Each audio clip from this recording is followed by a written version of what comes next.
procurar colonizar outros planetas como refúgio. E aí todos devem ter lido ou visto, às vezes até em história em quadrinhos, coisas como Flash Gordon no planeta Marte, mas eu vou dar exemplos de outros planetas e não parece muito viável transportar a humanidade para outro planeta, outro lugar no sistema solar. Então, é bem mais viável, embora cada dia mais difícil, procurar recuperar o nosso e preservá-lo. Há sempre a pergunta sobre outras possíveis civilizações. Será que existe vida em outros planetas? Bom, depende do que a gente chame de vida. Nós só conhecemos um tipo de vida que nós temos aqui na Terra, e a resposta mais plausível é a seguinte: se nós nos limitarmos a organismos unicelulares e sem núcleo, que são chamados procariontes, e as bactérias são procariontes, eu diria que é muito plausível que existam ou tenham existido bactérias em outros planetas, sim. Mas, se nós pensarmos nos eucariontes, e nós somos eucariontes, todas as formas mais avançadas que nós temos de vida na Terra são eucariontes. A resposta é muito improvável, por muitas razões. Uma delas é que a Terra, embora todos provavelmente tenham já lido, e até bem recentemente, sobre a descoberta de milhares de planetas em outros sistemas solares que poderiam ser comparáveis com a Terra. Isso não é bem verdade. A Terra é um planeta muito especial, por muitas razões, que tem a ver com como o sistema solar se formou. E na formação do sistema solar, ocorreram coisas que são extremamente complexas, que dependem do acaso, em particular pelo fato de que Júpiter é um planeta muito gigantesco e massivo e influenciou muito a formação do sistema solar. Então, houve migrações dentro do sistema solar do próprio planeta Júpiter, viajando para dentro e para fora, se afastando ou se aproximando do Sol. E não parece muito fácil imaginar que outros planetas em outros sistemas solares possam ter efeitos comparáveis. Isso é uma razão. E a outra razão é da biologia. Pelo que nós sabemos até hoje sobre a origem dos eucariontes, é muito possível que tenha sido um evento único na Terra e possivelmente em todo o universo, porque também foi um evento extremamente improvável. Então, não parece muito bom argumento a busca de vida em outros planetas para migrar eventualmente para algum deles. E aí nos traz até a última opção que eu coloquei lá em cima, que é que nós façamos isso pela ciência e como foi dito por um matemático, para a honra do espírito humano. O que a ciência nos traz é insubstituível. Não dá para avaliar o que representa nós sabermos o que sabemos hoje em dia, por exemplo, sobre a origem do universo e a sua evolução.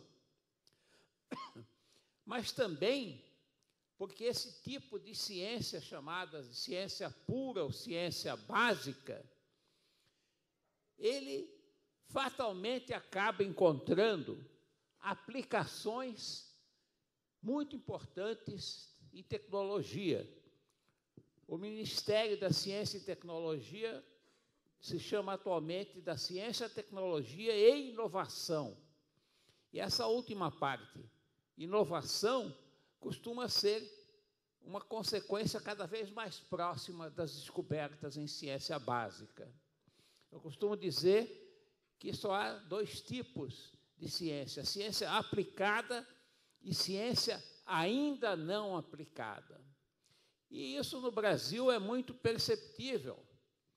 O Brasil deve grande parte da sua renda à agricultura, em particular à soja, e foi graças a descobertas como as de Joana Dobereiner, na Embrapa, que o Brasil pôde se tornar o grande e chegou a ser o maior produtor mundial de soja.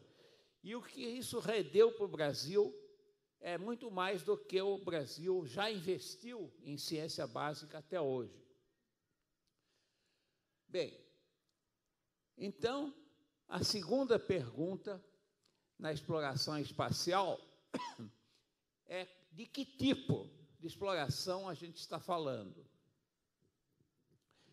Todos pensam sempre em missões tripuladas, em que há astronautas comandando alguma espaçonave e levando a algum destino. Continuam todos me ouvindo bem? Ok. Se não, reclamem, por favor. Bem, mas Freeman Dyson, um físico teórico importante, ele comentou sobre os tipos de missões espaciais que as missões tripuladas acabam representando elefantes brancos.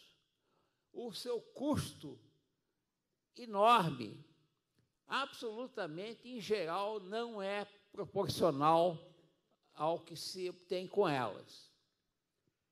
Por exemplo, a ISS, a International Space Station, Estação Espacial Internacional, ela foi lançada há quase 30 anos e mantida pela NASA, juntamente com a Rússia, a Agência Espacial Europeia e o Japão.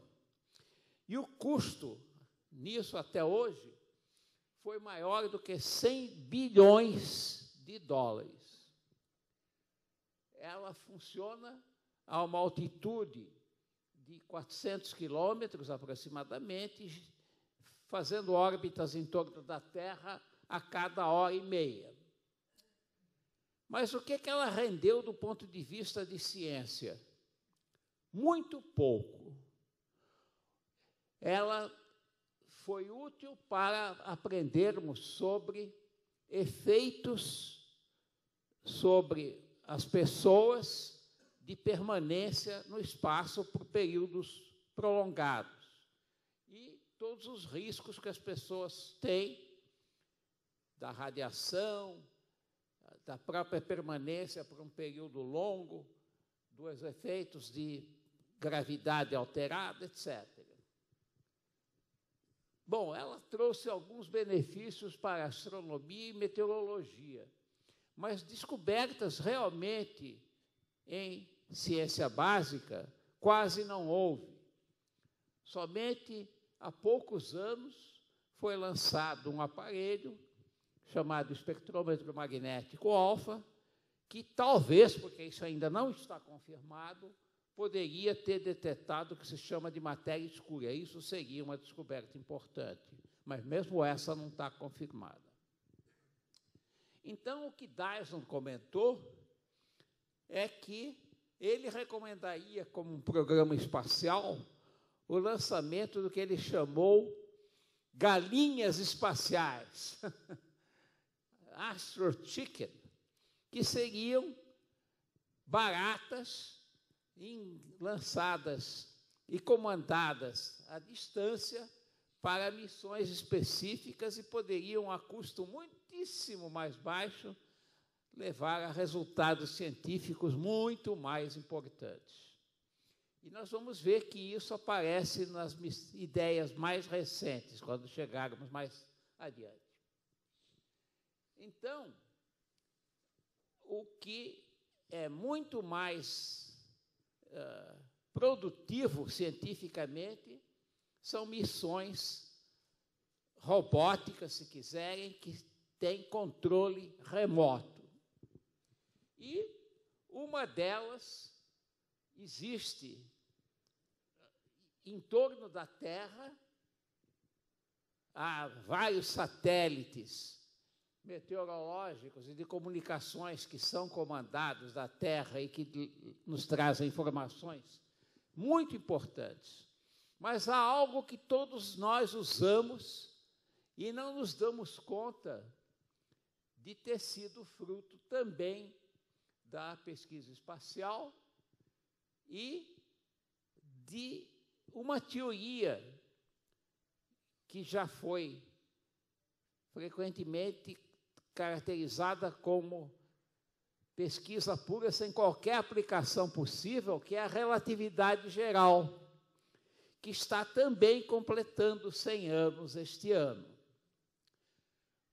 O GPS funciona graças a uma combinação da relatividade restrita de Einstein e da relatividade geral.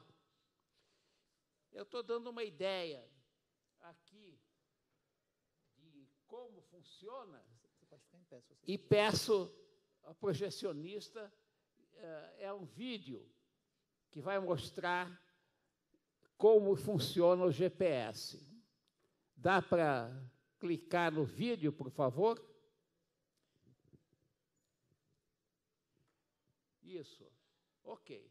Então, é um sistema de 24 satélites que ficam em órbita em torno da Terra, em várias órbitas, que são calculadas, porque eles transportam relógios atômicos e ficam mandando sinais para a Terra. Aqui se vê alguns desses sinais, e é projetado de tal maneira que, de qualquer ponto da Terra, em qualquer instante, há pelo menos 4 deles mandando sinais. Em geral, bem mais, chegando até 8 ou 9 ao mesmo tempo. E o sistema de computação usa essas órbitas e sinais com métodos de triangulação para determinar a posição naquele momento, naquele ponto da superfície da Terra. Então, nós usamos isso hoje em dia, as pessoas já têm nos seus aparelhos de smartphones. Não, eu digo simplesmente o telefone celular. O GPS usam para dirigir automóvel e se orientar. Desculpem, eu vou voltar atrás. O GPS, então, para calcular essa posição com a precisão necessária, é fundamental usar a relatividade geral, porque ela tem os relógios atômicos para a altitude em que eles viajam e o efeito da gravidade alterada nessa distância. Se não fizesse essa correção da relatividade geral, seria impossível o GPS funcionar. Bem, então, isso é um exemplo de uma aplicação de pesquisa básica, algo que afeta a nossa vida diária de todos nós.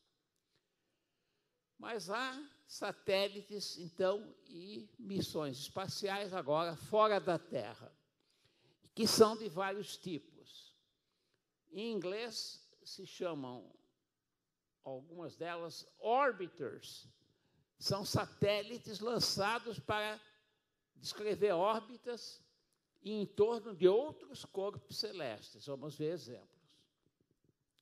Existem satélites de prova, de sonda, que pousam na superfície de outros corpos celestes e podem, inclusive, se locomover, explorar a superfície, colher amostras e mandar informação para a Terra. E vamos ver também exemplos disso. Então, deixe começar com esse exemplo do Apolo 15, mas, primeiro, eu queria comentar que o grande precursor da NASA foi Isaac Newton. A figura que está reproduzida aqui é do livro dele, Os Princípios Matemáticos da Filosofia Natural, que são os princípios fundamentais da mecânica. E o que ele imaginou foi, aqui está a Terra, aqui está uma montanha muito alta, e ele se perguntou, o que acontece se nós lançarmos corpos com velocidades cada vez maiores a partir do topo da montanha? E ele disse, se a velocidade de lançamento for suficiente, eles poderão se tornar satélites da Terra, satélites artificiais. Então, a ideia fundamental vem de Isaac Newton. Isso em 1600 e pouco, né? No século XVII. Isso foi antes de 1700. Bem, o que eu vou mostrar agora, neste vídeo, que eu daqui a pouco peço para animar, ocorreu durante a missão Apolo 15, ou seja, depois da primeira missão lunar, e é um astronauta, o astronauta David Scott, que vai aparecer, isso foi em 1971. E o que ele fez foi repetir uma experiência, um experimento atribuído a Galileu. Galileu percebeu, porque ele estudou muito a queda dos corpos, e ele percebeu que, se não fosse a resistência do ar, o atrito com a atmosfera da Terra, todos os corpos cairiam com a mesma aceleração, aquilo que a gente chama de aceleração da gravidade. E ele chega a comentar que, se lançasse do alto da Torre de Pisa, por exemplo, uma bala de canhão e um objeto muito mais leve, como uma bala de fuzil ou um pedregulho, se não fosse a resistência do ar, cairiam e chegariam ao solo ao mesmo tempo. Bem, isso, de fato, é a base do que se chama o princípio de equivalência, e foi uma das pistas centrais usadas por Einstein quando criou a relatividade geral. Teve uma importância muito grande. Mas o que David Scott fez foi fazer esse experimento na superfície da Lua, em 1971. Ele vai aparecer aí falando e dizendo isso, e lembrando Galileu, e o que ele fez foi deixar cair um martelo bastante massivo, desses que são usados em geologia, os astronautas usavam para explorar a superfície, e, ao mesmo tempo, uma pluma, que ele disse que era de uma águia.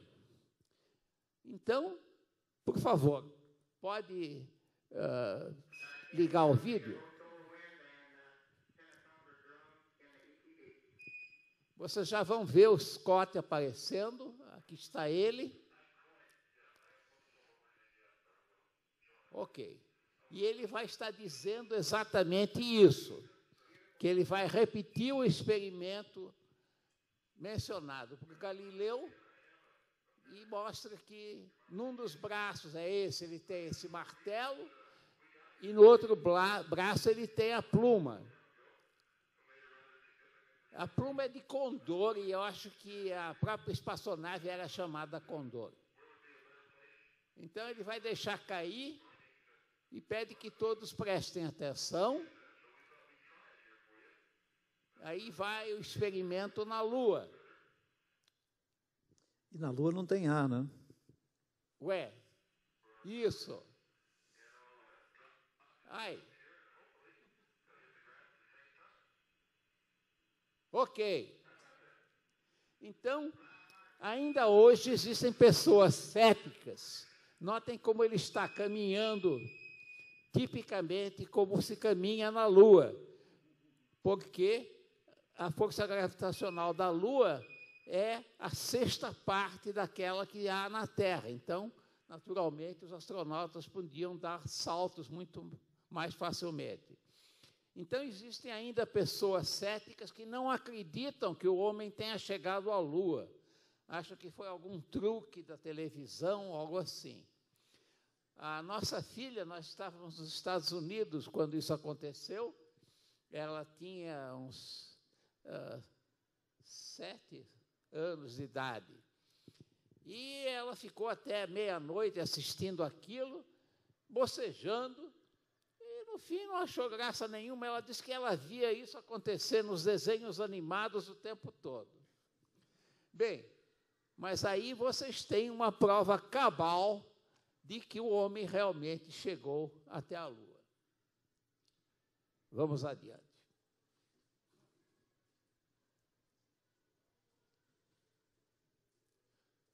Deixa eu voltar.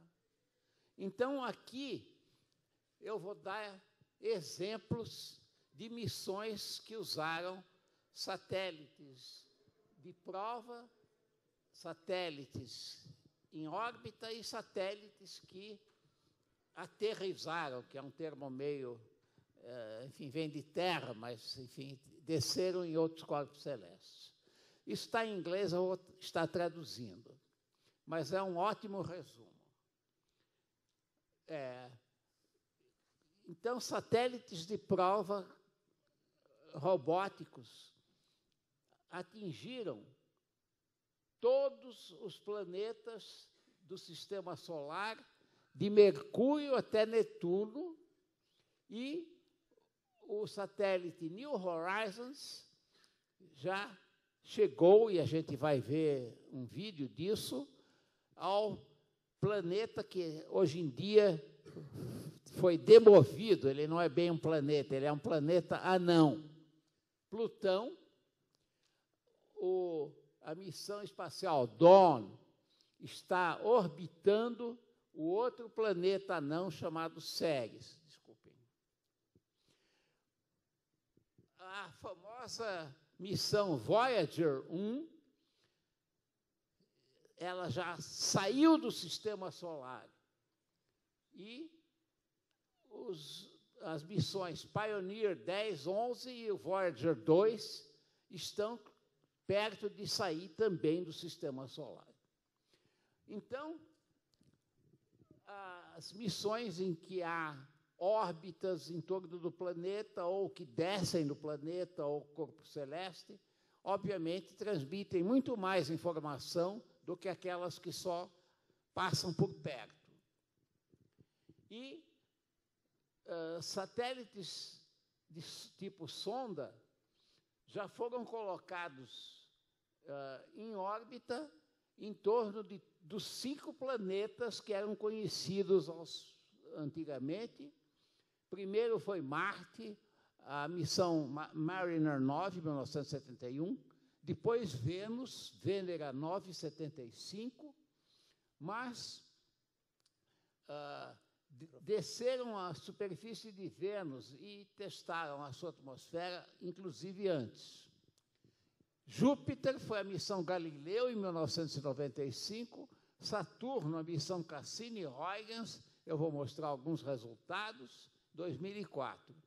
Mais recentemente, o planeta mais próximo do Sol, Mercúrio, a missão Messenger, em março de 2011. E nós temos informação mandada por ele sobre todos esses corpos celestes e os seus satélites também. A missão Near-Shoemaker, em 2000, entrou em órbita de um asteroide que fica mais próximo da Terra, o asteroide Eros 433, e chegou até a descer na sua superfície, o que não tinha sido projetado inicialmente. Uma missão japonesa, Hayabusa, de 2005, que a propulsão era chamada propulsão iônica, também entrou em órbita de um asteroide, esse 25143 de Itokawa, e desceu na superfície por um tempo curto e colheu grãos da sua superfície, mandando-os para a Terra, o que é extremamente importante para missões que exploram a origem do sistema solar. Outra missão também, por propulsão iônica, Dawn, em torno do asteroide grande Vesta, em meados de 2011, também se moveu ao planeta anão Ceres, onde chegou em março de 2015, há pouco mais de um ano. E outras missões que pousaram, Viking, Pathfinder e 2 rovers pousaram na superfície de Marte. E missões Vega e Vega na superfície de Vênus. Finalmente, a missão Huygens, ela pousou numa lua de Saturno, a lua Titã. Professor, posso fazer uma interrupçãozinha até para a gente... todas essas sondas espaciais que já foram enviadas no Sistema Solar, já desceram, como o senhor falou, de Mercúrio até em Plutão e mais em asteroides e tudo. O que a ciência avançou em termos de conhecimento do Sistema Solar a partir das informações, das imagens enviadas por essas sondas espaciais? Eu vou estar mostrando algumas das respostas e várias delas estão na próxima, exatamente o que é que a gente ganhou cientificamente. Isso responde à sua pergunta e está num livro que todos podem acessar na internet, publicado pela NASA, Visão e Viagens. Então, está reproduzido aqui em inglês, vou traduzir. Em anos recentes, a ciência dos planetas teve um crescimento gigantesco de conhecimentos novos. Então, descobrimos o quê? Que existe gelo de água nos polos da Lua. Descobrimos que, pousando na superfície de Marte, que o planeta já teve um clima quente e úmido e possivelmente condições favoráveis à existência de vida. Então, isso houve em Marte. Em Saturno, em particular a lua Titã de Saturno, que eu vou mostrar mais dados daqui a pouco, existe chuva, não de água, mas de... E isso cria rios, lagos e paisagens geológicas com grande semelhança às paisagens naturais. Os cometas impactam o planeta Júpiter e produzem cicatrizes do tamanho da Terra na atmosfera. Deixam cicatrizes na atmosfera do planeta do tamanho. As geladas de Júpiter contêm oceanos abaixo de camadas de gelo. É possível que o oceano do satélite Europa possa ter vida também, quer dizer, possa permitir a existência de vida. A pequena lua de Saturno, Enceladus, tem suficiente energia geotérmica, quer dizer, proveniente do calor interno dela, para ter lançado plumas de gelo e vapor a partir do seu polo sul, observadas por satélite. A poeira de cometas é muito importante colher amostras, porque ela mostra como eram os materiais primitivos dos quais o próprio sistema solar se formou. E centenas de outros planetas, em torno de estrelas mais próximas, começaram a permitir entender as relações entre o sistema solar e muitos outros sistemas planetários. Em particular, o que eu mencionei há pouco, que o sistema solar é muito peculiar e muito diferente dos outros que foram encontrados até agora. Bom, aqui tem uma imagem muito bonita da missão Cassini-Huygens, conjunta da NASA e da Agência Espacial Europeia, de 2004, de Saturno e dos seus anéis iluminados pelo Sol. Muito bem. Essa é uma imagem real, não é uma ilustração, né? Isso aqui é interessante. Não. Tudo isso, as imagens que eu estou projetando são reais. Agora, a lua Titã de Saturno, da qual eu já falei. Primeiro, aqui à esquerda, em cima, há uma comparação em tamanho real da Terra, que aqui está, da Lua da Terra e de Titã. Então, Titã está em tamanho entre os dois. É bem maior do que a nossa Lua. E é de todo o sistema solar, conhecido, é a única Lua que tem uma atmosfera. Essa atmosfera é formada de gelo de água e de rochas. E tem um oceano de amônia, uma atmosfera que contém nitrogênio, hidrocarbonetos e metano. Isso tudo é daquele satélite sonda Huygens, que pousou na superfície em 2005. Aqui vocês têm uma imagem da superfície da Lua de Saturno Titã. E aqui agora, uma belíssima imagem do planeta Marte, vista pela sonda Curiosity, que tem aquele robô que se deslocou na superfície e mandou imagens de vários pontos, pousou em Marte em 2012. E essa imagem tem uma nitidez fantástica, ela tem 1 bilhão de pixels. Então, vocês estão vendo aqui uma vista do que, se chegassem até a superfície de Marte, uma vista muito bonita e muito extensa do planeta. Mas um grande deserto, né? Alguém quer fazer uma pergunta? Você pode falar aqui no microfone? Por exemplo, porque o pessoal de casa está assistindo pela internet. Senão não vai lhe ouvir. Eu vou estar respondendo a perguntas de preferência mais no final. Você pode aguardar um pouquinho? Tá bom. Um pouco até bastante dificuldade de audição, então vão ter que me repetir as perguntas aqui de perto.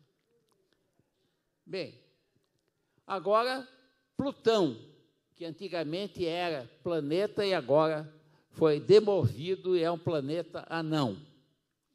Então, aqui da capa do mais recente número da revista Physics Today, ela teve um artigo sobre como nós chegamos a Plutão. Isso é, uma imagem de Plutão que foi mandada por essa sonda e superposta nela a nave espacial New Horizons, foi lançada em 2006. E aqui vocês vão ver um vídeo de Plutão, da própria nave New Horizons, que voou em torno de Plutão em julho de 2015, há menos de um ano atrás. É uma animação, mas ela foi montada com imagens reais do New Horizons. Quer dizer, tudo que eu estou mostrando é real. E o que a gente vai ver é que a New Horizons faz uma órbita em torno, atrás de Plutão, e consegue ver, consegue ver a luminosidade na atmosfera de Plutão produzida pela luz solar quando o Sol está passando. Olha, aqui vocês estão vendo Plutão e quando vai saindo, essa luminosidade vem do Sol. Bom, aí não dá para ver muito bem com luz, mas há, inclusive, imagens em que aparecem Plutão e Charon à medida que o satélite está se afastando. É um vídeo fantasticamente bonito. Agora, vamos falar da exploração de Marte. Então, isso agora estou falando do futuro, porque é uma missão que está apenas começando. A exploração de Marte era uma ambição antiga da NASA. O que aconteceu, ela estava projetada para ser lançada, se eu me lembro bem, este ano. Mas o custo foi tão elevado que não foi aprovado pelo governo. E o que acabou acontecendo é que foi substituído por uma missão projetada de exobiologia marciana, ela se chama ExoMar, e é um projeto conjunto da missão da Agência Espacial Europeia e Agência Russa, e o objetivo é astrobiologia. Então, as missões são as seguintes: procurar sinais de vida passada ou presente em Marte. Segundo, ver a distribuição de água subterrânea e se é possível ser habitável. Terceiro, preparar uma missão para trazer amostras à superfície. Então, a primeira etapa, que ainda é exploratória, ela lançou o que se chama o ExoMars Trace Gas Orbiter, e ela foi lançada em 14 de março deste ano, há cerca de 2 meses atrás. E deve chegar à superfície em 19 de outubro deste ano. A ideia é que ela procure traços na atmosfera de metano e de outros gases. O rover, que está aqui nessa imagem, vai ser lançado em 2018. E o custo total dessa missão é da ordem de $1,5 bilhões. A missão americana ia custar ainda mais que isso e foi cancelada. E é claro que vai precisar de cuidados muito especiais para evitar contaminar Marte ou contaminar, eventualmente, a própria Terra quando voltarem de lá as amostras. Ok? Bom, e aí vem a pergunta: e aí, dá para chegar até outras estrelas, outros sistemas solares? Então, aí nós estamos falando de viagens interestelares. E espero que muitos de vocês tenham visto este filme, que passou, acho que o ano passado. Aqui está o cartaz do filme. Interestelar. Esse filme, ele foi preparado com a ajuda de um físico de relatividade geral e cosmologia muito importante de Princeton, Kip Thorne. Ele foi o assessor e procurou tornar a ciência do filme o mais possível correta, apenas em alguns pontos extrapolando para a ficção científica. Vocês vão ver que ele realmente aparece em um outro projeto interestelar em seguida.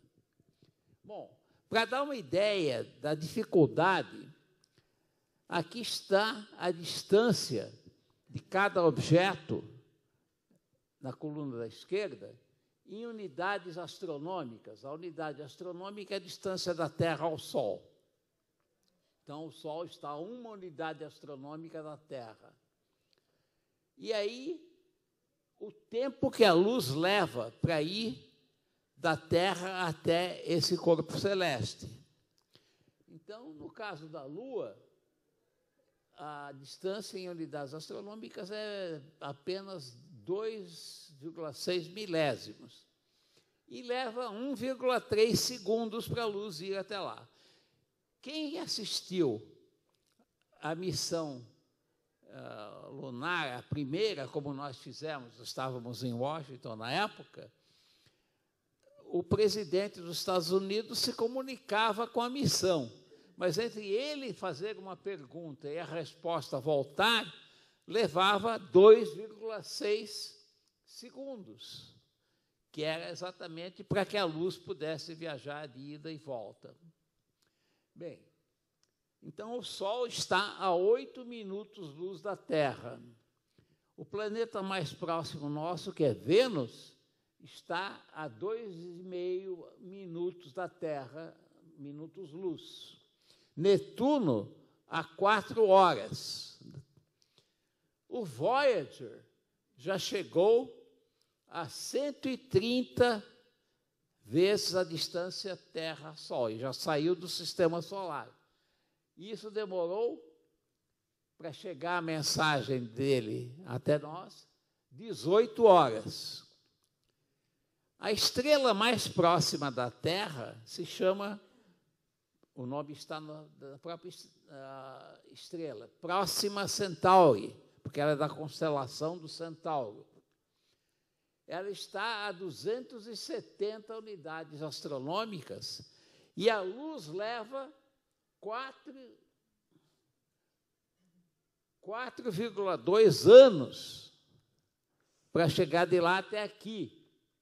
Então, viajando à velocidade da luz, se isso fosse possível, demoraria 4 anos. Sem contar a comunicação ficaria 8 anos entre uma pergunta, ida e volta. O Voyager levaria 80 mil anos. Além disso, os riscos da viagem, a poeira espacial, a radiação, ninguém sabe exatamente até que ponto. Qual seria um método de propulsão e quanta energia seria necessária? Qual seria o custo? Bem, no filme, a viagem é feita porque Kip Thorne, que muito possivelmente vai ganhar o Prêmio Nobel de Física deste ano, eu já vou explicar em seguida por quê, chama um wormhole. Um wormhole é um buraco de minhoca e é uma ideia que vem do próprio Einstein, o trabalho que ele fez, Rosen, que seria uma ligação por uma deformação extrema do espaço-tempo entre dois, num certo sentido, universos possíveis.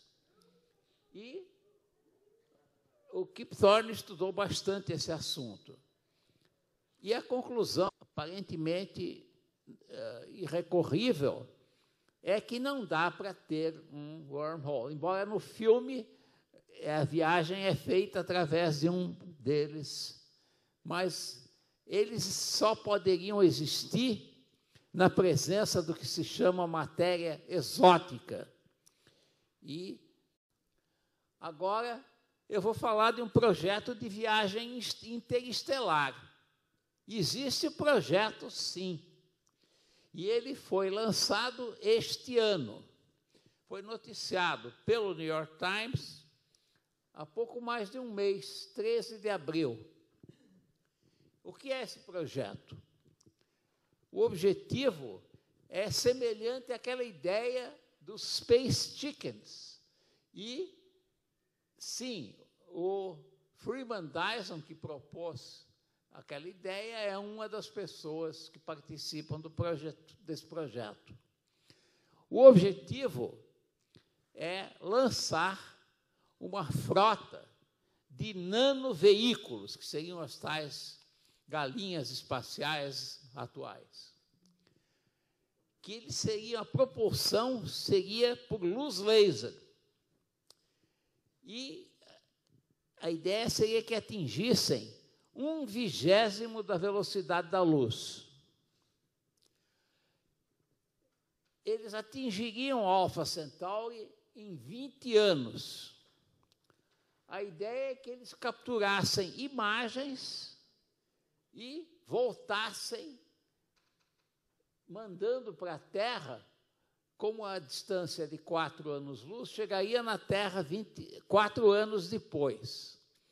Então, no mínimo, levará 24 anos se a missão for lançada e tiver sucesso. Você poderia nos explicar um pouquinho melhor essa nanotecnologia em sondas espaciais? Quer dizer, seriam micro objetos que seriam lançados? Eu vou mostrar aqui. Aí sim, é um vídeo de ficção científica, não existe ainda, é como se imagina que funcionaria. Mas, então, esse projeto é liderado e financiado em grande parte atualmente por um filântropo russo chamado Yuri Milner. E participam da gestão do projeto o Stephen Hawking e o Mark Zuckerberg, do Facebook, ok? Participantes científicos têm Pete Worden, que é o ex-diretor do laboratório Ames da NASA, o Freeman Dyson, que falou das galinhas espaciais, Saul Perlmutter, que é um grande astrofísico de Berkeley, Martin Rees, que é o astrônomo real da Inglaterra, o Sagdeyev, que foi o diretor do programa espacial russo, e Andrew, que escreveu um livro de divulgação científica sobre o espaço também. Então, até agora, o milionário russo, Milner, investiu $100 milhões para fazer o que se chama o estudo de viabilidade. E o custo total estimado, por enquanto, seria 5 a 10 bilhões de dólares, era que seria com cooperação internacional. Ele não tem condições de financiar isso sozinho. O que é que são esses nanoveículos? Eles são discos cuja massa é de 1 grama, mas nessa massa incluem câmeras, equipamento de navegação e tudo que é necessário para que tenha essa missão ser controlada e lançada de volta para a Terra a imagem. O custo de um desses discos é aproximadamente o custo de um iPhone atualmente. Um iPhone, hoje em dia, ele tem a capacidade de computação de um supercomputador. O primeiro supercomputador foi um que eu trabalhei, não na NASA, mas num outro centro lá nos Estados Unidos, e tudo isso era um lugar que era imenso. Ele ocupava uma sala e era resfriado por um rio de água que fluía através dele. Tudo isso, hoje em dia, a gente tem num iPhone, ok? Bom, mas então, isso seria uma parte. Mas eles, para propulsão, usariam o que se chama uma vela espacial, que é propelida pela luz, e essa, sim, tem dimensões da ordem de metros. E a massa dessas velas também seria da ordem de 1 grama. Então, são materiais que ainda nem existem.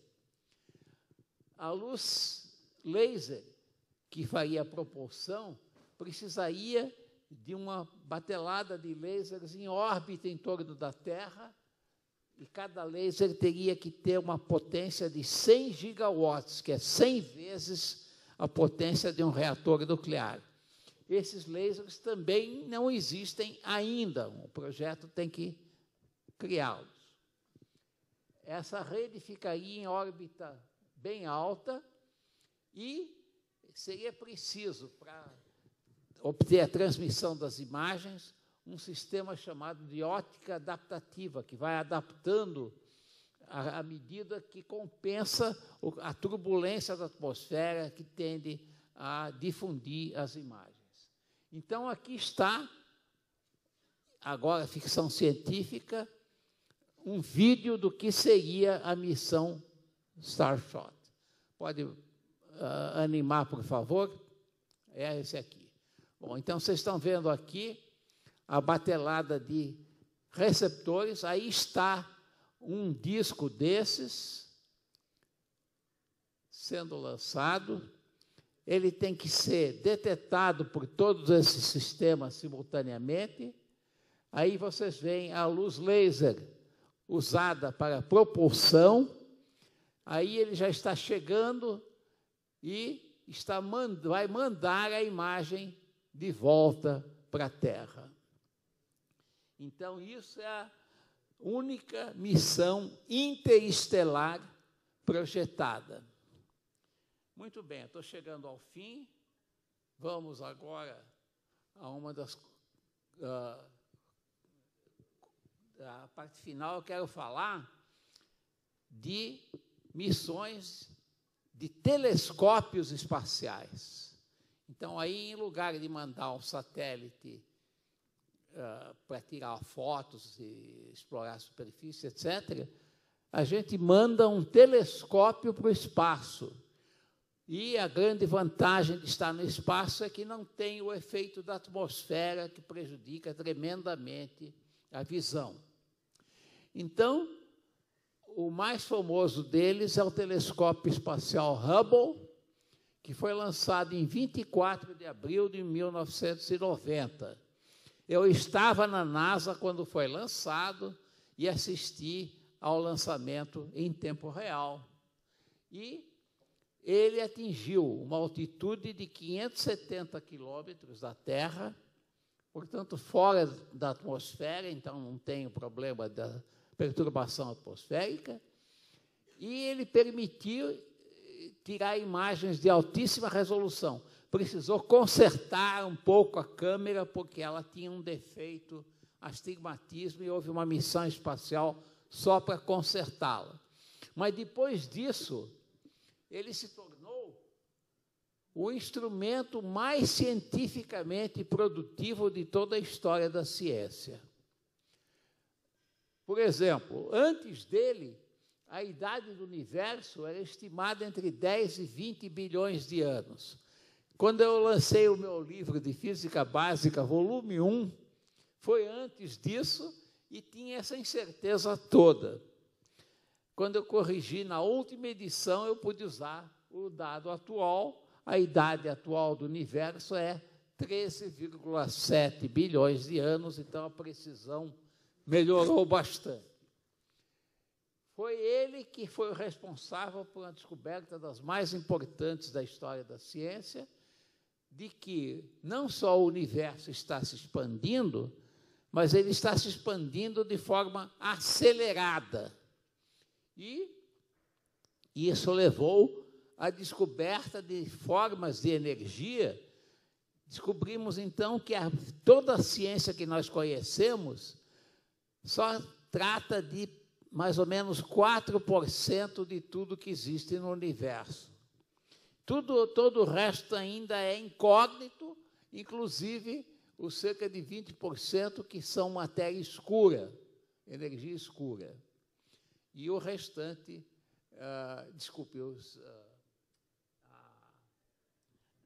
energia escura é quase 80%. Então, a matéria escura é outro restante. E o Hubble pode ser pensado como uma máquina do tempo, porque ele capta imagens que chegam até a 13,2 bilhões de anos atrás. A imagem que a gente está vendo é de como era o universo 500 milhões de anos depois da grande explosão, do Big Bang. Então, aqui estão algumas dessas imagens que ficaram, muitas delas famosas, e aqui talvez a imagem mais extraordinária, que é justamente a que remonta a 13,2 bilhões de anos atrás. Então, os tipos de galáxias que estão aqui, muitos deles são galáxias extremamente diferentes das que nós conhecemos de eras mais próximas. Vai ser lançado, em 2018, o sucessor do Hubble, que se chama James Webb Space Telescope. Ele vai estar aí a 1,5 milhões de quilômetros da Terra e vai permitir muito ampliar as observações do universo na região do infravermelho, o que é muito importante porque permite observar galáxias formadas muito pouco tempo depois da origem do universo. Bom, só um instantinho, o Hubble, que foi lançado 25 anos atrás, ele está em órbita da Terra, que altitude, mais ou menos? O Hubble permanece funcionando em órbita da Terra e ele tem essa quantidade fantástica de informação que ele já forneceu. Mas agora nós chegamos à última descoberta, que é a das ondas gravitacionais. Essa foi anunciada há cerca de 3 meses, né? A descoberta das ondas gravitacionais. Então, essa deve muito ao Kip Thorne, que foi quem primeiro propôs esse observatório de ondas gravitacionais, chamado LIGO, que é Observatório de Ondas Gravitacionais por Interferometria Laser. Como é que funciona isso? Bom, esse observatório são, na realidade, 2 conjuntos, um deles que fica na Louisiana e o outro que fica no estado, em Washington State. A distância entre os dois é da ordem de 3.000 quilômetros, não por acaso, porque se estima que é onde é mais fácil detectar.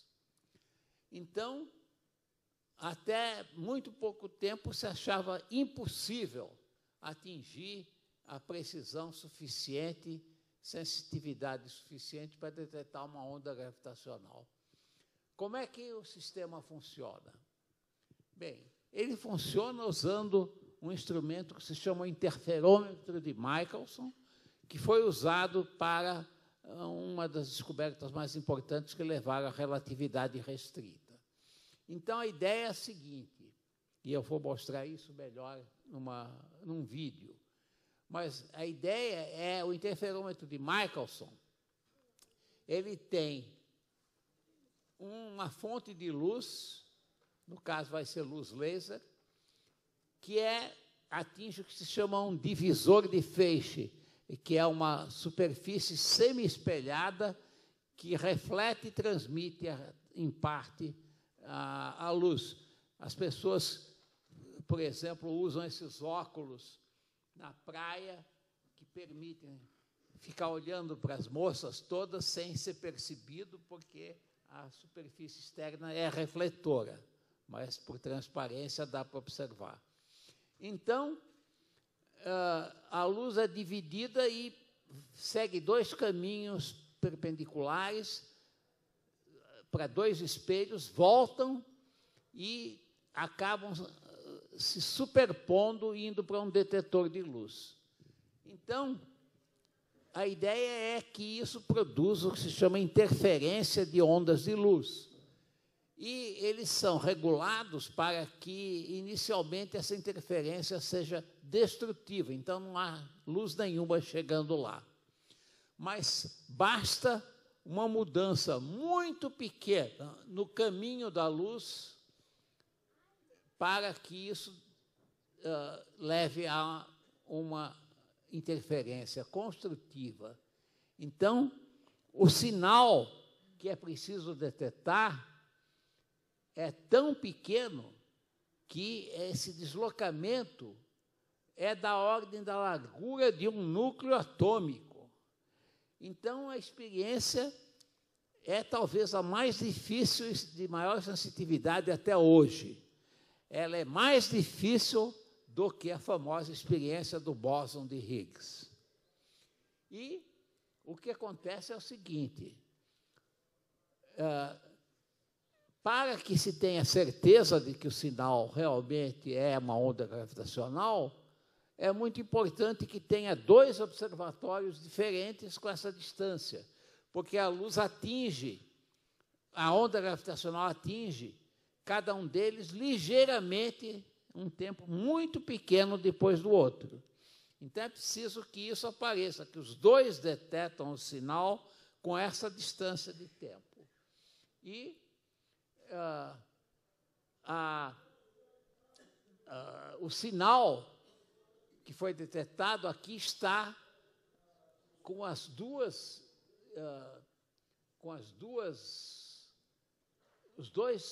observatórios, o que está na Louisiana e o outro a 3.000 quilômetros, superpostos com um pequeno deslocamento do tempo, que é alguns décimos de segundo. E os dois, então, se superpõem e detectam esse sinal, que tem uma oscilação mais ou menos regular, e depois, de repente, ela vai ficando cada vez mais de alta frequência. E esse efeito é chamado, na acústica, o Sérgio atualmente está estudando canto, um trinado, como o trinado de um pássaro ou aquela cantora que tem que mudar de escala, né? Começa num tom e depois vai para um tom mais agudo. E daqui a pouco eu vou pedir ao projecionista que passe o som correspondente a essa imagem. Então, vocês vão ouvir ondas gravitacionais. Antes de eu passar o vídeo, essa imagem seriam dois buracos negros em órbita um do outro, seria isso? A origem do sinal vai aparecer aqui. Esse sinal tem que ser, para chegar à onda gravitacional, precisa ser algum fenômeno extremamente gerador de uma energia fantástica para que consigamos detectar aqui. No caso, foi uma colisão entre dois buracos negros. Quando eu estava na NASA, tinha uma pessoa lá calculando esse processo. Então, esses dois buracos, se sabe que tinham massas da ordem de perto de 41 e o outro perto de 30 vezes a massa do Sol. Eles estão a mais de 1 bilhão de anos-luz de distância da Terra. Então, nós detectamos a colisão que ocorreu há 1 bilhão de anos atrás. E, nessa colisão, eles se fundiram. Vocês vão ver isso aqui. Com isso, eles perderam 3 massas solares e converteram isso na radiação gravitacional. Essa energia toda, em 1/50 de segundo, é uma potência 50 vezes mais do que a luz de todas as estrelas do universo. é a maior explosão que já foi detectada na Terra, além do Big Bang, que é a grande explosão. E ela confirmou a teoria de Einstein exatamente no 100º aniversário da relatividade geral. Além disso, é a primeira evidência direta de que existem buracos negros. Existia uma evidência indireta que levou a um prêmio Nobel também, mas essa evidência é direta. E o que é mais importante, ela abriu uma nova janela para explorar o universo. Pela primeira vez, e eu vou passar o vídeo logo ao final, na transparência seguinte, contando de como as janelas sobre o universo evoluíram. A mais antiga é a luz visível. Desde a mais remota antiguidade, basta olhar para as estrelas. E a gente vê a luz. Depois foi o observatório Hubble, o telescópio, que detecta infravermelho até ultravioleta. Depois há um observatório chamado Chandra, em homenagem ao grande astrofísico Chandrasekhar, que detecta raio-x. Então, os fenômenos que cada um deles permite detectar são todos diferentes e a gente começa a ver coisas no universo que nunca tinha sido vista. E agora nós vamos ver o universo pela radiação gravitacional. Então, por favor, vamos animar esta imagem, que é uma simulação da colisão dos buracos negros. Os dois estão em rotação e estão chegando cada vez mais perto um do outro. E aqui é essa região dessas ondas que vocês estão percebendo, e à medida que eles vão se juntando, eles giram cada vez mais depressa. E aí é que tem o trinado, essa parte mais de alta frequência. Então, isso é exatamente como a bailarina ou patinadora no gelo, que começa a girar, abrindo bem os braços, e depois de estar com os braços bem abertos, no final aperta junto ao corpo. Então, é o que se chama conservação do momento angular. Isso aumenta a velocidade angular de rotação. Isso é o final da colisão. Então, a última transparência vai mostrar esse fenômeno todo e eu vou estar fazendo a narração ao mesmo tempo. Ela é do New York Times e é muito bem feita. Deixa eu mostrar, assim, deixa eu comentar só o seguinte. Esse observatório LIGO, ele é um projeto futuro de ampliá-lo, é o que se chama o projeto ELISA, que é antena gravitacional de interferometria no espaço, em que, em lugar de ser um observatório na superfície da Terra, esse observatório é no espaço a 50 milhões de quilômetros da Terra. São 3 satélites que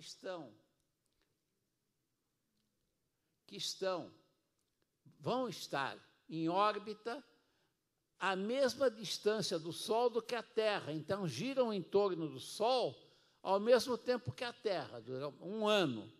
Mas eles estão fazendo um ângulo com o plano que se chama da eclíptica, que é o da órbita da Terra, de 60 graus.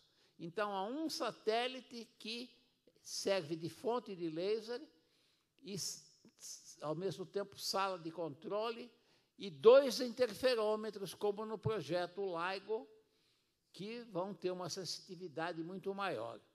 A missão teste para testar isso tudo foi lançada em 3 de dezembro de 2015, ok? Financiada também pela Agência Espacial Europeia. O LISA, inicialmente, também era um projeto da NASA, mas também não teve dinheiro suficiente para financiar. Bom, então, deixe passar agora esse vídeo do New York Times. Por favor, pode animar. Então, ele começa dizendo que, primeiro, a gente conhecia só as estrelas por observação visual. Então, por exemplo, o telescópio com luz visível. Aqui é o Hubble, que leu imagens em infravermelho e ultravioleta. Isso aqui são radiotelescópios que permitiram detectar vários tipos de explosões celestes muito gigantes. E aqui é o que foi detectado no buraco negro. Um buraco negro tem o que se chama um disco de acréscimo que vai alimentando e, com isso, gerando feixes de luz e de raio-x gigantescos. Então, aqui vem aquela animação mostrando a colisão. Isso tudo é computação, quer dizer, é exatamente o que aconteceria pela relatividade geral. Aí gera as ondas gravitacionais, ok? Então, vocês têm a fusão dos buracos negros, gerando as ondas gravitacionais, elas vão se propagando e perdendo cada vez mais energia, ou potência vai diminuindo. Aqui é como é que funciona uma onda gravitacional. Ela funciona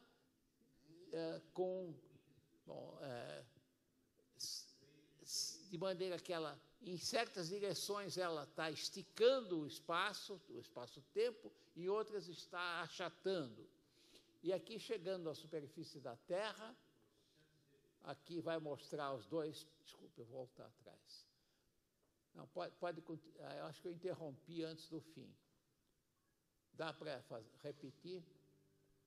O que vai mostrar é que... Microfone, professor. Microfone. É melhor... Fala do microfone. Fala microfone. Bom, ok. Eu vou terminar, então, só pedindo mais uma coisa. Eu vou terminar pedindo ao projecionista que faça a gente ouvir a onda gravitacional. Então, é o som daquela... ok, ele está mostrando isso, então é ótimo. Vamos seguir. Ok. Então, aí está de novo. Isso aqui é a curvatura do espaço-tempo que está mudando, que representa essas ondas. Ok? Ela vai mostrar que as ondas têm aquela forma. Aqui, novamente, os dois buracos negros se fundindo.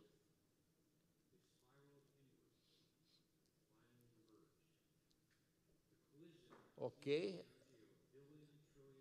A rotação se acelerando e forma um único buraco negro pela fusão. As ondas se propagando, aí ele vai mostrar, isso é que eu estava mostrando, como é que elas se propagam. Uma delas estica e a outra achata. E é isso que é detectado pelos interferômetros. E esses deslocamentos, quando chegam na Terra, correspondem a uma fração do tamanho de um núcleo atômico. Então, chegando aqui, ok, e os dois... Assim, aqui acho que vai mostrar melhor os dois interferômetros. Aqui está um e aqui está o outro na distância grande. Isso aqui é um desses observatórios no estado de Washington, ok? Vocês notem que esses braços têm comprimento de 4 quilômetros, é através deles que a luz está. E aqui na ponta que tem esses detetores que têm uma suspensão fantasticamente isolada de ruído. E aqui, quando eles estão sem onda gravitacional, eles são regulados de tal forma que a interferência é destrutiva, não tem luz nenhuma chegando. Mas quando a onda perturba, há o sinal. Então, esse é que é o sinal mais delicado que já foi detectado, essencialmente, até hoje. Um deslocamento da largura de um núcleo do átomo. Agora estão aqui os dois sinais, esse é um deles, esse é o do outro, e agora eles vão ser superpostos, ok? É aquela imagem que eu mostrei antes. E agora, ok. Repete o que aconteceu com o buraco negro. E agora a ideia é mostrar um pouco do projeto LISA, que não chegou realmente a ser aprovado, mas é esse que se transformou nesse ELISA. Então, aqui está a órbita, que seria desses 3 satélites em torno do Sol, ok? E esse é um deles, que vai estar lançando todos os sinais para interferometria, como está mostrado aqui. Então, eles estão lançando, aqui está o triângulo, ele lança luz laser e tem que... Ok? Então, essa detecção é que tem que ser, e vai ser muito mais sensível, porque não tem os problemas de vibração que existem na Terra. Então, o isolamento do espaço vai permitir que ele detecte coisas muito mais, digamos, muito mais detecções do que na Terra.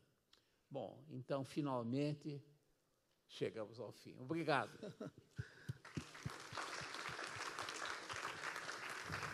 Professor, só pegando já do final, essa foi a descoberta mais importante de décadas, e por isso o senhor disse que quem projetou esse interferômetro vai ganhar o Prêmio Nobel de Física de 2016, é isso? Essa é a minha previsão de futuro. Eu acho que vai ser dado para esse experimento. O teórico que teve a ideia e organizou tudo isso foi o Kip Thorne. Quando eu estava em Princeton, ele era um estudante de pós-graduação lá. E eu acho que, por mais justiça, os chefes das 2 equipes, uma da Louisiana, a outra do estado de Washington, que montaram e fizeram tudo isso. Agora, a equipe toda internacional tem mais de 1.000 participantes, um dos quais é um brasileiro que está no ITA e que fez parte do projeto de isolamento para... a coisa mais importante é impedir que coisas como barulho, até de tráfego de automóveis à distância, possa perturbar essa detecção.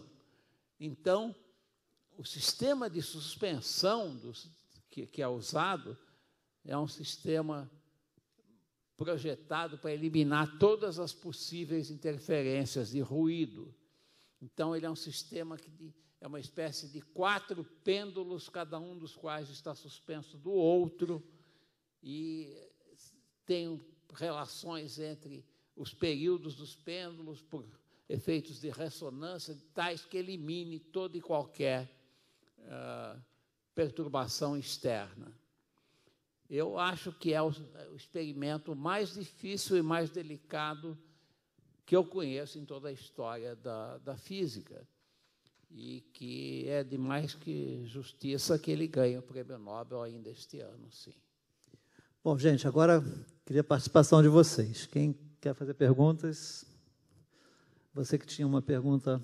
Perguntas têm que ser feitas no microfone, de forma que eu possa ouvir. O James está ali com o microfone. Você quer fazer? Okay. Fala o seu nome. Boa tarde, meu nome é Rita. Você faz o que, Rita? Eu sou professora de português, não tem nada a ver com essa área. Ótimo. Mas eu tenho curiosidades, né? Minha curiosidade é, o senhor falou brevemente sobre seria possíveis contaminações dessas viagens espaciais todas, né?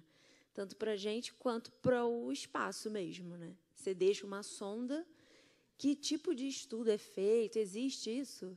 Um estudo sobre os impactos, sobre a influência negativa que a gente pode causar, por exemplo, na superfície de Marte, ou isso é algo ínfimo dada toda a tecnologia que a gente pode obter com essas viagens. Que impacto tecnológico poderá decorrer disso? Eu diria que é quase impossível fazer uma previsão.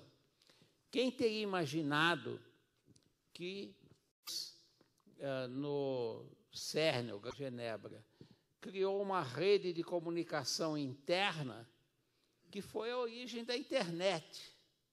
Eles não tinham a menor ideia de que eles estariam criando algo que tem um impacto fantástico sobre as comunicações no mundo todo, a internet. Quando o laser foi inventado, e eu assisti a uma palestra de um dos inventores do laser, e foi perguntado a ele qual é a aplicação possível do laser. Aí ele disse, bom, ele talvez possa ser usado para correção de erros de máquina de escrever. Em vez de passar uma borracha ou algo desse tipo, pode apagar por laser. E esse era um dos criadores do laser. Então, isso é que é a maravilha da ciência básica, como eu falei, que é a ciência ainda não aplicada. Ela acaba sendo aplicada em coisas que as pessoas que fizeram a pesquisa básica jamais teriam pensado. Ok? Agora, eu acho que eu entendi a sua pergunta. A Rita, professor, eu acho que ela quis saber se essas sondas espaciais podem causar algum impacto negativo, inclusive com reflexo na Terra ou nos planetas que são visitados. O impacto negativo que poderia existir e que exige precauções extremas nessas missões todas, é que quando a gente quer detectar, o que chama astrobiologia, a possível existência de vida, a gente tem que ter um cuidado extremo para não criar artificialmente a transferência de vida da Terra para outro lugar por contaminação. Então, tem que ser totalmente estéril o sistema e o ambiente no qual... ao mesmo tempo, quando traz de volta algum material, tem que ter um tipo de quarentena ou alguma coisa que garanta que não há nenhum risco biológico. Dá para testar de várias maneiras que ele não possa causar um dano ao chegar até a Terra. Boa tarde, professor. Boa tarde a todos. Boa tarde, Sérgio. É um prazer estar aqui mais uma vez te ouvindo, professor. Fala seu nome, fala seu nome. Eu sou Fernando Pedro, da Casa da Ciência da UFRJ. Trabalho lá como jornalista, assessoria de imprensa. E sempre fui muito curioso também por essas novidades. E eu estive observando que as sondas, uma das formas de pesquisa é o envio dessas sondas, elas pousam no planeta, recolhem materiais, e eu sempre imaginei como é que faz o caminho de volta. Eu fico imaginando como é que se volta com esse material. Porque a sonda é um carrinho, de repente, pequenininho, que está lá circulando, esse carrinho não tem propulsão própria para voltar para a Terra. Quer dizer, e como é que se traz esse material de volta, de Marte, por exemplo? Né? E só uma indagação a mais, professor, é sobre a questão de... Posso responder a essa? Pode. Então, pode. Naturalmente, o que acontece quando um desses satélites penetra na atmosfera da Terra é que a penetração através das camadas da atmosfera produz um aquecimento gigantesco sobre o material de revestimento que está chegando. Então, é preciso que ele seja resistente a isso. Há placas de material que se evaporam. Mas eu acho que a pergunta do Fernando, professor, é, por exemplo, uma sonda que seja enviada a Marte, ela tem condição de voltar à Terra trazendo amostras do solo, por exemplo? Tem propulsão para ela sair de Marte? Já existe alguma coisa assim? É isso que é a missão ExoMars, ok? Ela está projetada primeiro para chegar lá e ter material. E depois está projetado também como ela vai voltar. Ela tem que ter propulsão suficiente para que possa ser lançada de lá para a Terra e chegar até a superfície, mas protegendo da penetração. O maior risco é penetrar de volta na atmosfera da Terra. Nós chegamos a ver em Washington, na Smithsonian, isso foi depois também da missão, a primeira missão lunar, amostras que foram trazidas por astronautas naquela missão. E nós vimos, por exemplo, isso estava em exibição na Smithsonian, os efeitos de colisão de meteoritos que, por aquecimento, produziam glóbulos de material vítreo transparente. Isso dava para ver perfeitamente, quer dizer, o fato de um impacto de algum meteorito, alguma coisa, gerar um calor tão grande que produziu esses materiais. Então, pudemos ver diretamente material trazido da Lua. Bom, a gente pode lembrar que astronautas desceram na Lua e voltaram. Então da mesma forma... trouxeram material. Então, tudo bem. Então, pelo visto, só da Lua a gente tem algum material... Já tem material de Marte, trazido de Marte? Trazido de Marte para cá? Material de Marte, eu não creio que até agora tenha sido trazido nenhum material de lá. Perfeito. Quer dizer, o que há, essas sondas podem realizar experimentos e mandar as que informações. Testam a natureza geológica. Geológica já é uma palavra errada, porque geo vem de terra, sei lá. Martiológica. Martiológica. Do material da vizinhança da superfície. Perfeito. Aí é fazer uma perfuração, ela pode fazer testes químicos, vários tipos de testes. Sim, há muita informação em que a pesquisa o laboratório foi lá e mandou a informação, como sempre. É muito mais fácil você fazer isso roboticamente do que realmente transportar de volta. Perfeito. Bom, tudo bem. Eu tinha uma segunda indagação, mas Alguém quer fazer mais? Para mais alguém que queira falar. Depois Caetano Dable. Ô, Sérgio, tudo bom? Tudo bom, Moisés? Eu me lembro agora, tu estava falando, quando eu estava entrando na graduação da FRJ, eu me lembro que eu fui numa palestra tua, acho que em 2008, 2009, na Semana de Física da FRJ, foi aí que eu te conheci, tu estava falando sobre as pinças ópticas do teu laboratório lá. E aí, depois de um tempo, eu fui fuçar o teu nome lá, acabei achando uma reportagem tua na revista Ciência Hoje, que falava sobre os anéis de luz. E eu me lembro, uma vez eu estava num voo, eu olhei pela janela e vi em cima das nuvens tinha um anel cromático, assim, eu olhei na hora, assim, anos depois me voltou aquela reportagem na cabeça. Vou traduzir para mim que eu não ouvi nada. Ele está dizendo... Eu sou intérprete, hein? Tá. Você tem que falar mais alto para ele ouvir bem.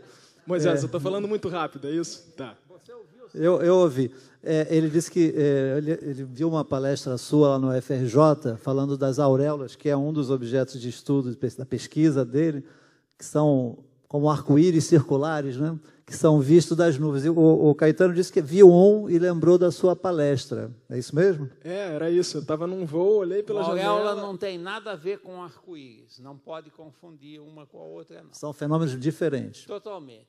Então, o que eu vi não foi a auréola, foi um arco-íris. O que é a auréola e qual é a diferença para o arco-íris? Agora, já que a pergunta foi feita, porque essa é uma área dele. Bom, a auréola é um fenômeno... Fala mais perto do microfone. Eu acho que é talvez o mais bonito fenômeno de luz na atmosfera que eu, pelo menos, conheço. Quando alguém, isso pode ser fotografado, mas, digamos, observado, está numa situação em que ele tem o Sol atrás dele e uma nuvem, o mais simples é que esteja diretamente na frente dele e a luz que o Sol mandou para a nuvem é espalhada exatamente na direção a 180 graus da luz que foi, quer dizer, ela volta pelo mesmo caminho que ela foi. Então, é como ir para um espelho e voltar, ok? Mas essa luz está sendo retroespalhada, que é o termo, por gotinhas de água nas nuvens. E o fenômeno que ocorre é que se formam arcos concêntricos luminosos que são bem mais brilhantes, mais intensos e ocupam um ângulo visual maior do que até o próprio arco-íris. Mas tudo em torno da projeção da sombra sobre a nuvem. Então, nessa situação ideal, você está vendo, ao mesmo tempo, a sua sombra projetada na nuvem, e aí, em torno da sombra da tua cabeça, é como se você tivesse uma auréola de um santo muito luminosa, com cores muito bonitas, mais bonitas até do que as do arco-íris, e é quase impossível deixar de pensar que o fato de que em todas as culturas e religiões diferentes, personagens poderosos, santos, imperadores, etc., são representados com essa espécie de auréola em torno da cabeça, porque não há razão para que isso não tenha sido observado milhares de anos até atrás. Mas a primeira observação que foi registrada na literatura foi de uma expedição francesa que veio para a América do Sul para fazer uma medida de um arco de meridiano. E os membros da expedição estavam muito cedo de manhã no topo de uma montanha no Equador, que se chama Monte Pambamarca, e quando o sol nasceu, isso aconteceu. Eles estavam todos em condições de ter nuvens próximas, projetando a sombra de todos eles.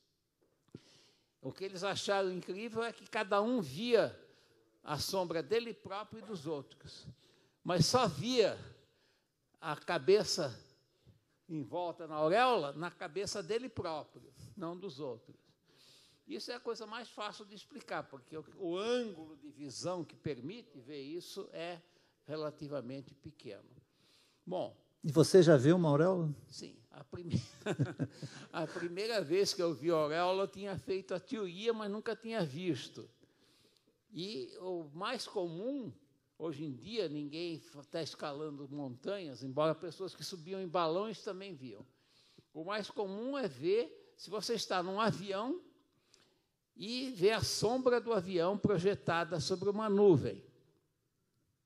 Então, se você sabe disso e sabe onde vai estar o sol durante o seu voo, você pode procurar sentar no lugar certo para poder ver a auréola. Então, já vi muitas vezes. Foi isso que eu fiz. Assim, eu estava sentado do lado esquerdo. A primeira vez que eu vi, eu estava voltando dos Estados Unidos para o Rio, ouvindo para uma viagem aqui, e fiquei tão encantado que eu fui telefonar para minha esposa, que está embaixo, a Micheline, lá do aeroporto Kennedy, e peguei uma moeda de, acho que era 25 cents, para colocar no telefone.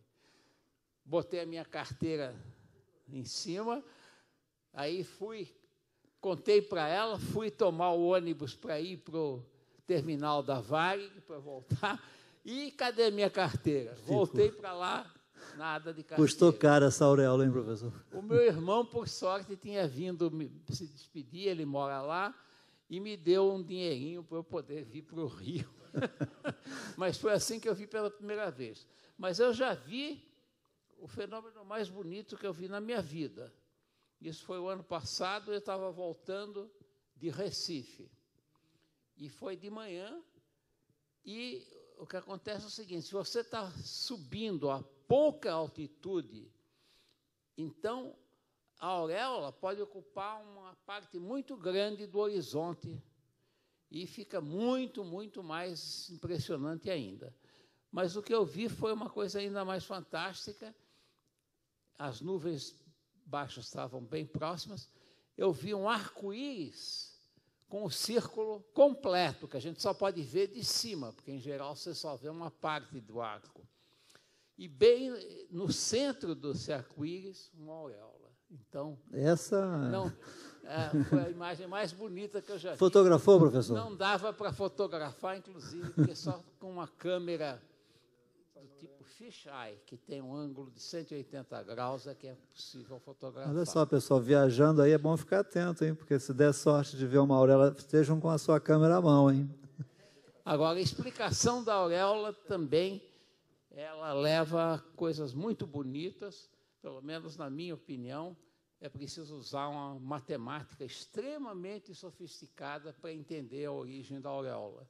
Isso demorou mais ou menos 3 séculos, porque desde essa observação, que foi em 1700 e alguma coisa, a explicação final é um trabalho que eu publiquei faz poucos anos. Então, eu fiquei mais ou menos 40 anos até completar realmente a teoria toda, que é bastante... E olha, e vocês estão perante a pessoa que mais estudou esse fenômeno no mundo e que já viu 2 vezes, pelo menos, né, professor? Quer dizer, realmente ele tem esse mérito de ter pensado, estudado, é uma matemática muito complicada, é um fenômeno físico e matemático, e, ao mesmo tempo, ele teve a sorte de ver também, mas perdeu a carteira, né? O que acontece é que esse fenômeno podia ser calculado por uma teoria, mas somente por supercomputadores. Por isso é que eu acabei indo trabalhar num deles. E um supercomputador, eu fui a esse, que é o primeiro que existiu, estava em Boulder, no Colorado. E eu tinha um resultado para prever o cálculo, e, graças ao financiamento que era possível usar aquele supercomputador por uma noite toda, que era caríssimo, ele ficou rodando a noite toda para dar a resposta do computador. Aí comparou com a minha, que levava 5 minutos para dar a resposta, e bateu certinho. Então, foi uma corrida minha contra o supercomputador. Vamos à sua pergunta. Seu nome, por favor, e o que você faz? Meu nome é Marília. Eu, no momento, sou aposentada nesse país maravilhoso. Bom, enfim, eu gostaria de fazer 2 perguntinhas. Uma é que eu costumo nadar de costas e olhando para o céu. E, quando está nublado, aparece essa auréola em volta do Sol. Eu queria saber se é a mesma coisa. Muito obrigado pela pergunta. Não, não é. Isso que se observa em torno do Sol é chamado um halo, que pode aparecer em torno da Lua também. Mas é um halo e é um fenômeno muito, muito mais fácil de explicar, muito fácil, de fato. É o mesmo efeito que quando você tem um desses lustres gigantescos com pingentes de cristal, como tem no Municipal, enfim, salas de banquete e tal, você vê a luz que vai sendo refratada através dos prismas todos, e também sofre reflexões nas faces deles. Aquilo tudo, como é uma distribuição mais ou menos circularmente simétrica, forma uma imagem circular em torno disso.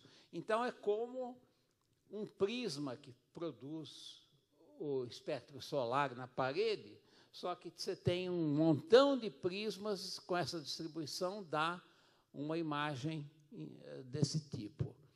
Então, são cristais de gelo na alta atmosfera que produzem o halo. A gente vê, de preferência, em países frios, em épocas do ano em que tem essas distribuições que vão formar nuvens de até, eventualmente, neve e tal, que são os cristalzinhos de gelo suspensos na alta atmosfera. Eles é que produzem esse halo.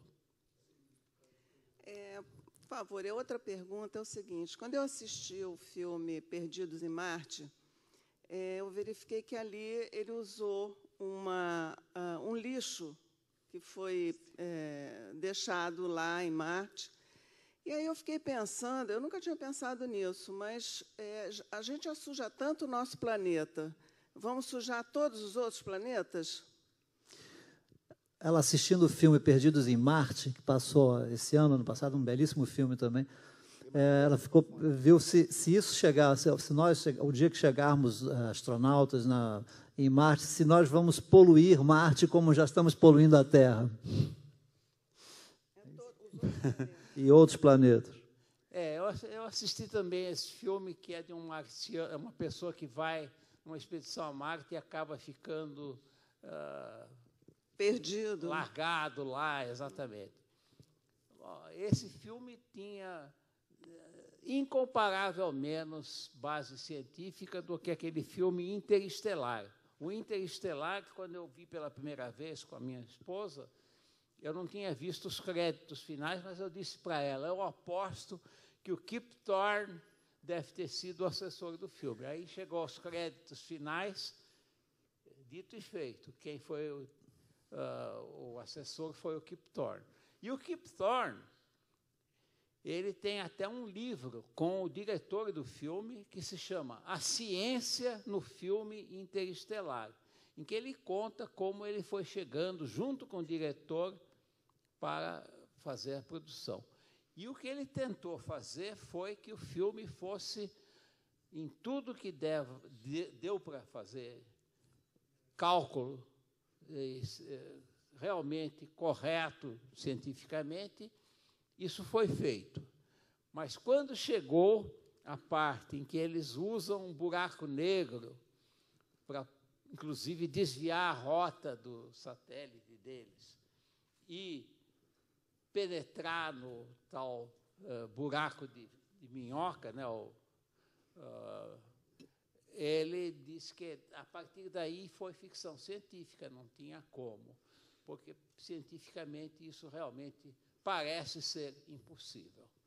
Mas e essa preocupação dela, nós causarmos poluição em outros planetas, em outros astros, com essa exploração espacial? Isso lhe preocupa, não? Claro que preocupa. Eu acho que isso deve ser um dos cuidados mais importantes. Inclusive porque a astrobiologia é a procura de vida em outros astros do universo, né? Então, se a gente estiver levando e contaminando, destrói qualquer possibilidade de aprender se é possível realmente ter vida em outros astros celestes. O que eu disse, eu mantenho, é que eu ficaria muito surpreso se não fossem descobertos traços de bactérias em algum desses planetas, Marte ou outro. Mas eu acho que é altissimamente improvável que se chegue a uma forma de vida mais evoluída que corresponde aos eucariontes, quer dizer, o fato de que nós estamos aqui, eu acho que é uma coisa altissimamente improvável e muito possivelmente única em todo o universo. Mas, professor, os procariontes também são feitos de DNA, não? Não, toda a vida que nós conhecemos... Então, se pode haver procarionte, por que não eucarionte? Se todos são feitos de DNA. Toda a vida teve uma única origem. E a prova disso é que toda ela usa exatamente esse mesmo mecanismo, DNA, RNA, tudo isso, e o mesmo código genético, muito mais ainda. O código genético é universal. Okay? Só que dá para perceber que é muito plausível como se formaram os procariontes, inclusive as bactérias. As bactérias são, de longe, a forma mais bem-sucedida de vida na Terra. Em termos de massa, elas ocupam a maior fração de toda a chamada biosfera. A Terra, a atmosfera, os oceanos, tudo aquilo que tem vida é bactéria. E elas são tremendamente bem-sucedidas porque, num certo sentido, elas não evoluem. Elas se reproduzem de tal maneira que não é possível realmente haver uma evolução darwiniana como a que nós sabemos que acabou chegando até digamos, vertebrados, coisas desse tipo. Agora, o que levou à formação do primeiro procarionte ainda é controvertido, mas a teoria mais plausível e mais bem aceita é que foi uma espécie de colisão única entre dois tipos de procariontes. Umas que são as bactérias propriamente ditas e outras são chamadas arqueibactérias, que se pensava que eram mais antigas do que as bactérias, mas não são, mas é uma forma bastante diferente de procarionte. Os dois são ramos comuns de um ancestral único, mas foi preciso que um deles colidisse com o outro e, de certa forma, engolisse o outro para formar o primeiro eucarionte. E nós temos remanescentes disso nas nossas células. Todas as células nossas e vegetais, de todos os procariontes, têm vestígios do que eram essas bactérias primordiais que foram engolidas pelas arqueibactérias. Então, tudo indica, até que a gente saiba, que isso ocorreu uma única vez na Terra. Okay? E a Terra, como eu disse, é um planeta altamente improvável ele próprio, porque a maioria dos sistemas solares que tem planetas rochosos como a Terra, esses planetas são bem diferentes da Terra, em geral, têm dimensões bastante maiores. Então, de novo, houve um papel do acaso na Terra, o planeta Júpiter se formar com aquele massa gigantesca que ele tem, ele perturbou todos os outros satélites. Já Júpiter e Saturno, essa é a teoria mais aceita agora, e é bem recente, tiveram uma espécie de ressonância das duas órbitas e produziram uma espécie de fenômeno de varredura, em que eles penetraram mais para dentro, mais próximos do Sol do que estavam de início, varreram possivelmente protoplanetas que existem em outros sistemas solares, acabaram eles caindo dentro do Sol, alguns podem ter sido expulsos do sistema solar e depois voltaram para a situação em que eles estão atualmente, e isso é uma coisa que também parece ter sido extremamente improvável. Pode ter sido este o único sistema solar em muitos tipos de sistemas que a gente já estudou, há milhares atualmente já observados, em que existe uma Terra na situação em que a nossa está. E nessa situação, a formação de procariontes, de novo, dá para entender como um fenômeno que pode ter ocorrido em vários fora da Terra, Marte, em outros. Simultaneamente? Mas simultaneamente, ou mais ou menos simultaneamente, porque são eventos que têm a ver, no caso da Terra, o que se acredita que foram as profundezas de oceanos muito profundos onde isso aconteceu.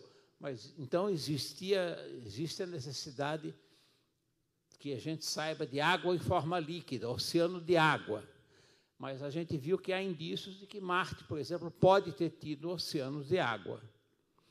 E, por isso, eu acho que, se for uma expedição para Marte, explorar a parte polar, etc., pode achar remanescentes de bactérias, eu acho muito possível que isso aconteça. Pode ter um ecossistema lá que nós possamos, eventualmente, interferir com a exploração, não é isso? Acho altamente improvável que exista ainda hoje, mas que existam vestígios, eu acho muito possível e até provável. Gente, nosso tempo, infelizmente, está chegando ao fim. A gente fez uma viagem, a gente começou refletindo sobre o Santos Dumont, e que 6 décadas depois o homem pousou na Lua, depois nós fomos já aí a viagem interestelar com o professor Moisés, chegamos às ondas gravitacionais, buracos negros, é uma longa viagem, aos limites da nossa imaginação. Pelo menos a ciência que a gente conhece atualmente. Pois é. Gente, mas aí aquela história, a ficção, Júlio Verne previu viagens a Marte e tudo, e coisas que a gente hoje, como disse o professor no início, prever o futuro é muito difícil. Prever o presente é fácil. Então, pode ser que daqui a 50 anos, quem sabe essas ondas gravitacionais que agora acabaram de ser comprovadas, detectadas, também não sirvam de alguma forma para viagens espaciais ou no tempo, né? Existem conjecturas de como se poderia aproveitar a energia gerada em buracos negros, por exemplo. E a gente sabe que existe um buraco negro gigantesco no núcleo da nossa galáxia, da Via Láctea. Esse é um que a gente tem certeza que existe. São buracos negros gigantescos que têm milhões de massas solares. E agora ficamos sabendo que existem também buracos negros provenientes de, provavelmente, estrelas compactas que geraram, e que não é uma galáxia inteira, mas... Então, é a primeira vez, esse experimento revoluciona a astronomia, porque realmente é a primeira prova de que buracos negros desse tipo existem realmente. Professor, em nome do Museu do Amanhã e do Projeto Ver Ciência, eu quero agradecer muitíssimo a sua presença, a todos vocês aqui que nos brindaram com as suas presenças, vocês que nos acompanharam de casa também pela internet e os que vão eventualmente assistir a gravação desse nosso primeiro talk show Ver Ciência no Museu do Amanhã. Muitíssimo obrigado por tantos conhecimentos que o senhor nos brindou aqui. Muito obrigado. Em particular ao Sérgio. Muito obrigado, Sérgio. Obrigado a todos.